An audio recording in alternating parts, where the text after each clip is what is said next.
Welcome back to our course on PowerPoint 2013. In this section we're going to look at help, and help has actually changed quite significantly in Office 2013 in general. For example, if you've used say Office 2010 including PowerPoint 2010, in Backstage View you would have seen an option down here for help. There is no such option in Office 2013. Instead, there is a fairly consistent way of obtaining help, which is this little question mark here brings up the appropriate help. Now you notice this with the screen tip here, Microsoft PowerPoint Help, and then in brackets F1. F1 is the keyboard shortcut to bring up help, so wherever I am, if I press the F1 key on my keyboard, I invoke help. Now what we have here is the online help for PowerPoint 2013, and one of the options here is search online help. This is basically a browser-based system of help, and wherever you are, whatever you see when you fire up this online help, you can search for help on any topic related to PowerPoint 2013. But depending on where you actually invoked help, either by clicking that question mark or pressing the F1 key, the help is generally contextual in nature. That is, it tries to give you help on what you're doing at this time. Now when I pressed the F1 key just now, I was looking at the info category within Backstage View, protect presentation, inspect presentation, versions and so on. And if you look at the help, you'll see that the topics on the help I can see here generally relate to those subjects. If in fact I wanted help on something altogether different, so for example, let's suppose I happen to be on that page but I wanted to find out about templates which are nothing to do with that page really, I could just type in here templates and then press the magnifier, and help searches for help topics related to templates. Now when I find a particular topic, say this one, where do I find templates, the link then takes me through to the online help related to templates.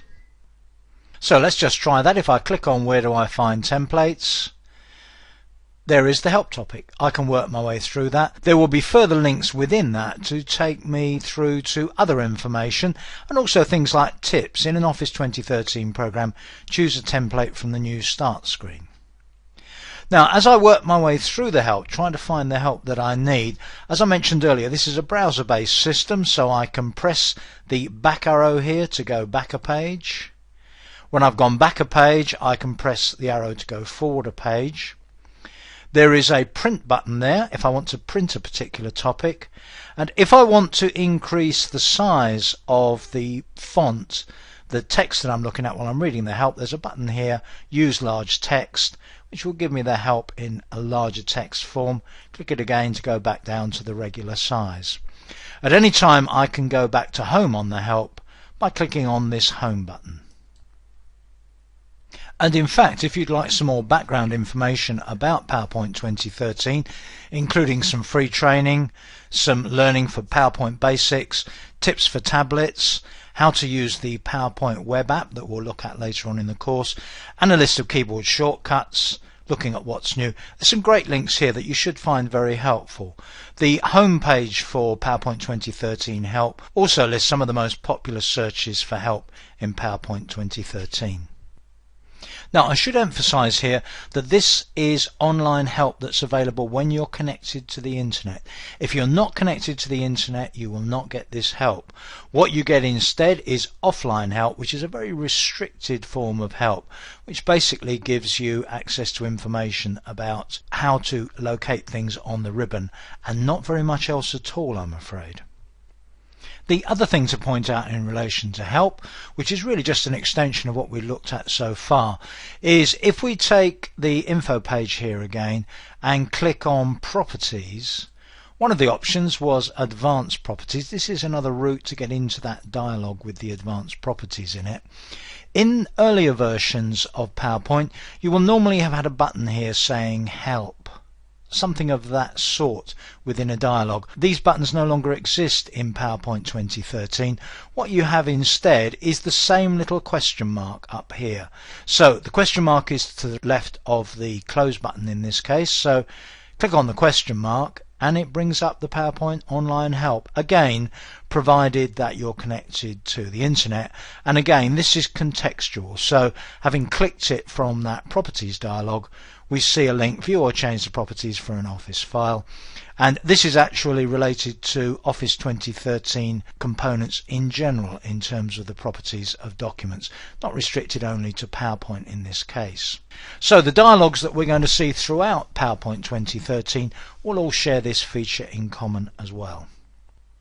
So let's now go back to the home for the help system and look at a couple of very important items that we access from home. And let's start with one of the ones I mentioned earlier, which was keyboard shortcuts. Now, I must confess that I am not a great user of keyboard shortcuts myself.